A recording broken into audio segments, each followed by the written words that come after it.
I must be an idiot because I thought this summer was going to be quite enjoyable. Newcastle finished 5th. We're in the Champions League. We're going to go out, sign a few players. This is the season we kick on. And yeah, I'm going to miss the football over the summer, but at least there's no defeats. There's no big emotional slumps after a loss, you know. You can just sit there and just be quite chill. Nothing's going to impact you. This has been worse than anything I've ever experienced, I think, as a football fan, which is mental because obviously I've seen we get relegated and that was logically probably way worse than this at the time. But it's that old saying as a football fan, it's the hope that kills you. And I actually had so much hope coming into this summer. Delusionally now looking back at it because obviously we'd won a trophy, something that's never happened in my life before. So I'd gone, and now I'm genuinely miserable. This is actually impacting me in my everyday life. I'll be walking around and I'll just think of like, fuck me. This is happening, isn't it? We're fucked. And with each rejection, it just hurts more and more and more. And the club that I thought Newcastle were going to go on and become, now it's just a fucking laughing stock. In Wemo, did we even bid for him? Like, it wasn't the end of the world. All right, we've lost a guy. Alanga is a great footballer. I'm quite happy to end up with him. It's not a big deal. Delap could have been a brilliant backup for Isak. That's what I was thinking. It's not like he's done amazing things yet in his career. So how much have we really lost out on? I suppose I can handle it. João Pedro, that pissed me off. That annoyed me, that, because I think he is going to be a fucking gem for Chelsea this season. Ekitike, I was disappointed about at the time because I thought if we get him, then eventually when Isak goes, we've got him to take over from Isak. Playing them together for a season would be really exciting. I mean, that's going to be so fun for Liverpool fans. And the fact now, looking back at it, that we had an option to do that deal where Isak goes there, where you get Ekitike, I think we fucked it. That really, really stings now, that one. That is really bad. Because Liverpool were basically saying, we'll back off and we'll get Isak. And now we're going to fucking end up with neither by the looks of it. Weirdly, Trafford, the goalkeeper, not ending up with him, even though he was keen to join us, he's gone to Man City. We courted him for fucking ever. What the fuck were we playing at? That was the one where you thought we're a shambles us, because we've been messing around with him for fucking ages now. To not get that deal done really shows how bad this is. And then you end up with desperation, which is where we are as a club. There's no two ways about it. I love Newcastle. I fucking love this club, right? I really do. But you can't lie. And I've seen us as shit as a team can be in the Premier League. So I know what bad is. This is bad. All right, the first 11 might still be okay, but this is having a terrible impact on the trajectory of Newcastle right now. And we ended up with one player left who we could really go in for. And if we get him, maybe we get rid of Isak, because Isak doesn't want to be in the team. It's not going to have a good impact on the squad. We get a younger player who has potential. All right, it's who the fuck knows what's going to end up with happening with him. But there's hope that we can rebuild and go again. And that hope just died. It's basically been confirmed as I'm making this video that he's on his way to Man United by that little prick Fabrizio Romano. I really don't like him anymore. Like, it's so obvious that he's right in the pockets of the big clubs, by the way. Newcastle made an initial bid for Sesko, and look, credit to them, they're showing a bit of fucking ambition at least. That got rejected. We then went back in with another bid, and we thought, because of all this shit Jim Ratcliffe's been saying about Man United having no money and they've already spent 130 odd million, that maybe we can get this deal done and that they can't compete with us until they sell someone. Turned out Ratcliffe's a lying bastard. What a surprise. I called that when I watched the fucking interview on my reaction video. And we're making a second bid, and I'm seeing all these tweets Man United fans say they're bidding against themselves. Literally, when you get a bid rejected, you either bid again or you don't get the player. So we had to bid again if we wanted him. What about that doesn't make sense? We didn't even get him anyway. I don't know why I'm fucking getting annoyed. We then bid again on Tuesday. Apparently, the bid was accepted. Everything was ready to go. The player had even given his verbal agreement, which they're now going to pretend like he didn't, because obviously he's going to Man United. Oh, it was always Man United. It was only Man United. Newcastle were given encouragement here. Don't make the mistake of ignoring that. And that, I think, is when it was communicated to Man United, if you want this player, you got to go now. They turned up with a bid. That actually wasn't enough, apparently. It was still short of Newcastle's. But since then, from what I'm reading here, they have managed to come to negotiations with Leipzig,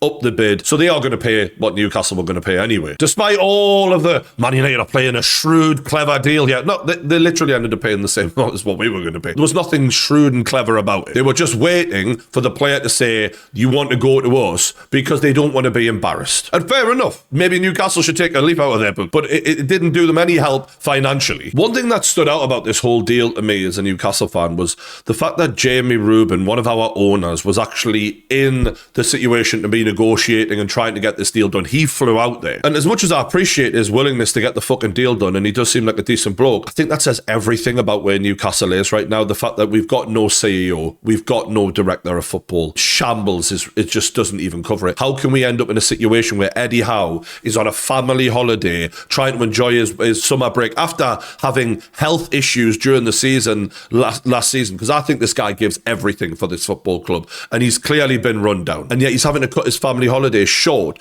because our director of football has fucked off and left us in the dirt. And I'm pretty miserable right now, just generally. Like, the whole outlook is terrible. Man United fans fucking absolutely hammering with. Everyone's hammering with. It's not just them, it's every one of the big six clubs just laughing at us. I forgot how annoying Man United fans could be, but like, because they've been quite quiet for a few years now. I've really enjoyed it. I've thoroughly enjoyed it. But I can't even respond. Like, I can't even, what am I going to say? We're not a banter club. We absolutely are right now. And that worries me for the feeling of the players inside the club, because they've given a lot to get the hands on a trophy, to get us into the Champions League, and they're not being met halfway by the club itself. And I think that's part of the reason why Alexander Isak is like, fuck this, I'm off. And look, there is the other side of it. The fact that Man United are so happy that they beat us to a signing is like mental, really. When you look at the size of their club, the amount of money they've been able to spend over the last 10, 20 years, the fact that we're even in the same sentence and competing for players with them, even trying to, is a sign of not just how far we've come to some degree, but how far they've fallen. And let's not forget, we've been battering Man United on a fucking regular basis for the last couple of years with ease. We've been just dominating them on the pitch. But unfortunately, that can only last so long, because as stupid as Manchester United have been as a club, and even their own fans would admit that, when you can continuously throw money at a situation, it will come good at some point. And as we all know, and I've explained this thoroughly at this point, Newcastle cannot, because the Premier League is rigged by PSR. Oh, he's not going to talk about PSR again, is he? They didn't even pay more for Sesko. It's not about money, this. Is it not? Let's have a think about this for a second. Has he just signed for Man United because of all the history they've got? Has he? Players, when they're signing for a club, they don't give a fuck about history. It's nice and all of that, but it's not a major factor in the decision making here. Did any of the Man City players give a fuck about the fact that they had very little trophies in their history when they were signing, when they were top players, because they knew they were going to compete. They knew they were going to go and challenge for titles. They didn't give a fuck. It's about two things when you sign for a club: what they're going to pay you, and are you going to win things? And you think about this logically, Newcastle finished 10 places higher than Man United. We won a trophy. We got Champions League football. None of it mattered. Why not? Why did that not matter?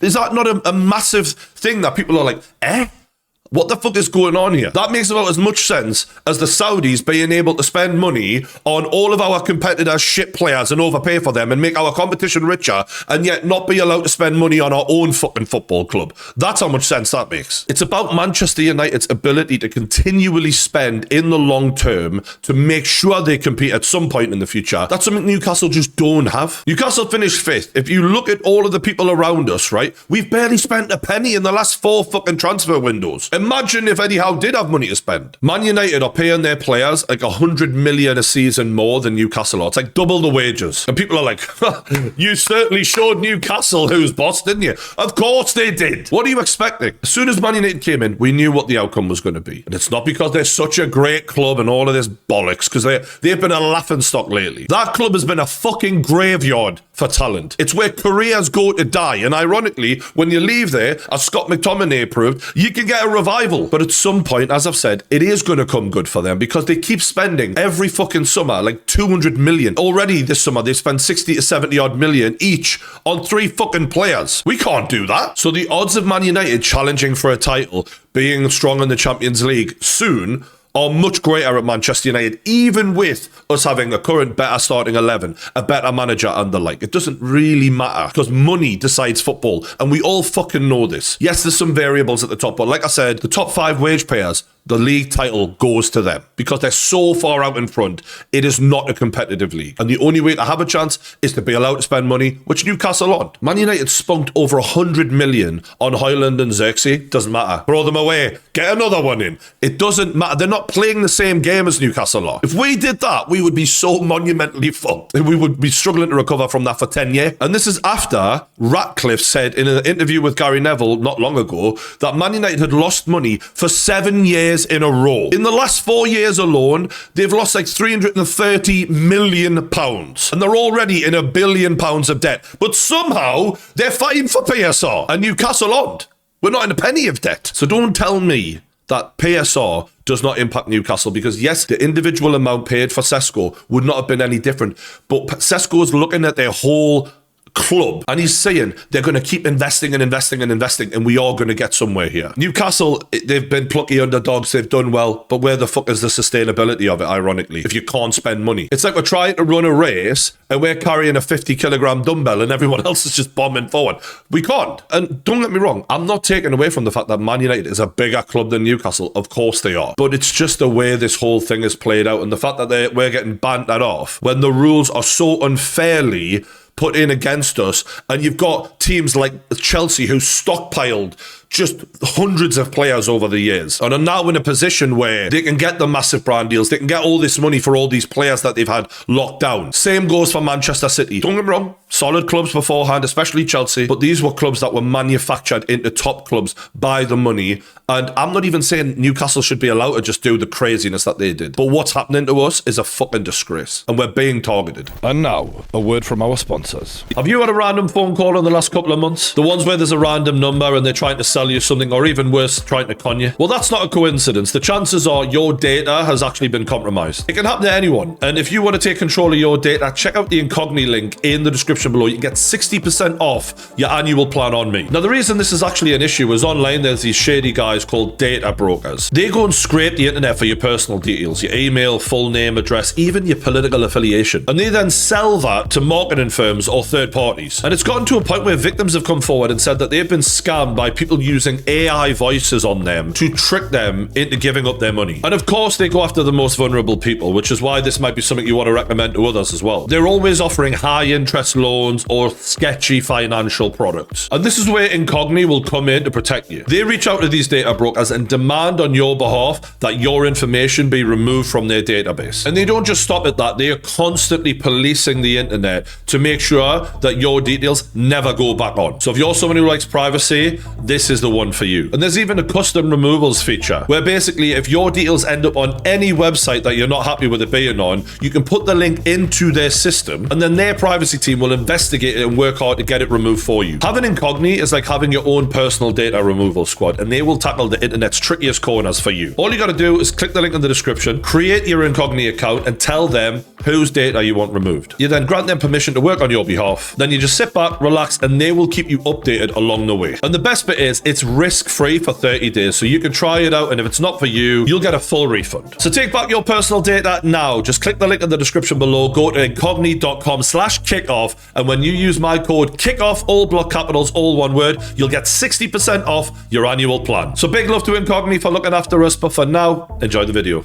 That being said, we haven't helped ourselves in this window. I'm not going to deny it's been a shit show. But even if we were organised, we would never have been able to compete with all the clubs that beat us to the signings that we wanted. And that's a lesson that should be learned from this. We can't compete with the big spenders. So why the fuck are we trying? If you look at the players that we've signed in the past that have turned out to be great signings for us, like Bruno Guimaraes, Alexander Isak, and Sandro Tonali, we had a free run at them. No one was competing. Yes, there was a little bit of interest here and there. No one was trying to sign them actively, and that is why we landed them. We need to be looking at those players that in the 30 to 40 to maybe 50 million range who have major potential but aren't necessarily viewed as ready yet for the biggest clubs in the world. The ones who've just gone under the radar, which is becoming increasingly difficult because Newcastle have done such a good job with our signings that now people are copying the homework. And while we are shackled by PSR, I think that's a smarter move anyway, because spending huge amounts of money when you've got such a paper-thin squad like we do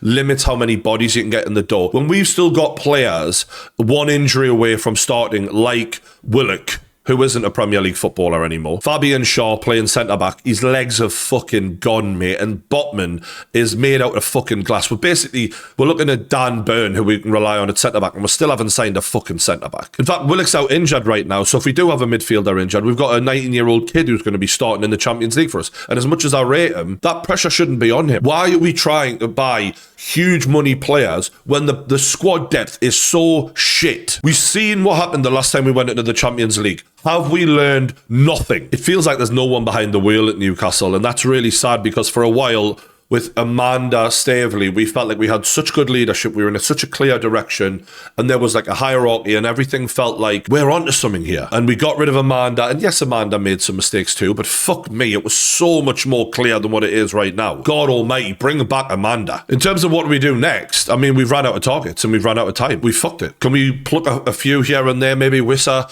Maybe. But it's a failure of a window, and you can't change that now. It's fucked. Oh, and we definitely can't sell Isak. Not a fucking chance. The only reasonable decision to sell Isak would have been supported by bringing in Sesko and hoping that he turns into a player. And by the way, Man United fans, I think you've got a good player on your hands, and I think that front three that they've signed is really good. And I think they're going to get way better next season, as they were always going to, because they can't keep throwing money at it. But I do think Sesko is going to be a good player. And annoyingly, I was actually looking forward to seeing what he would turn out to be for Newcastle, because I think we had the coaching for him and a lot of other things that we could have done for him. We see what happened to Højlund, see what happened to Isak. We paid less money for Isak, and look at what we did for him. But we can't sell Isak. We just can't. Watkins is a good player. He's older. We're not going to get any resale out of him. It's money down the drain, essentially. You're going to play for a good couple of years, and then what? Where's that money coming back from? It isn't. Don't even talk to me about Nicholas Jackson. I don't want to, not a fucking chance. I actually think he's a decent player, but to fill in for Alexander Isak, do me a favour. The kid can't finish, and then they're talking about 80 fucking million for him.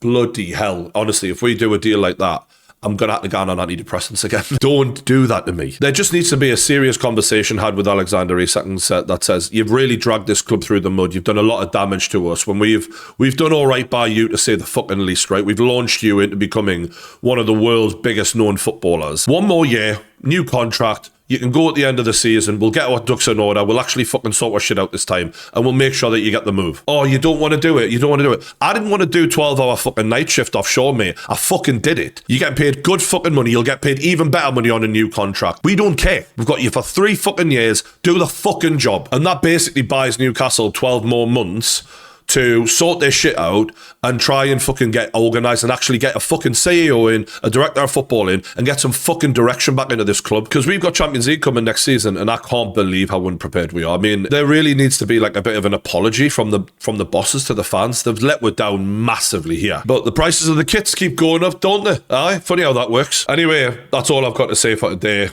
Let us know what you think in the comments, unless you're going to disagree with me, in that which case you can fuck off. Hit the like button, subscribe to the Kickoff. I'll see you on the next one.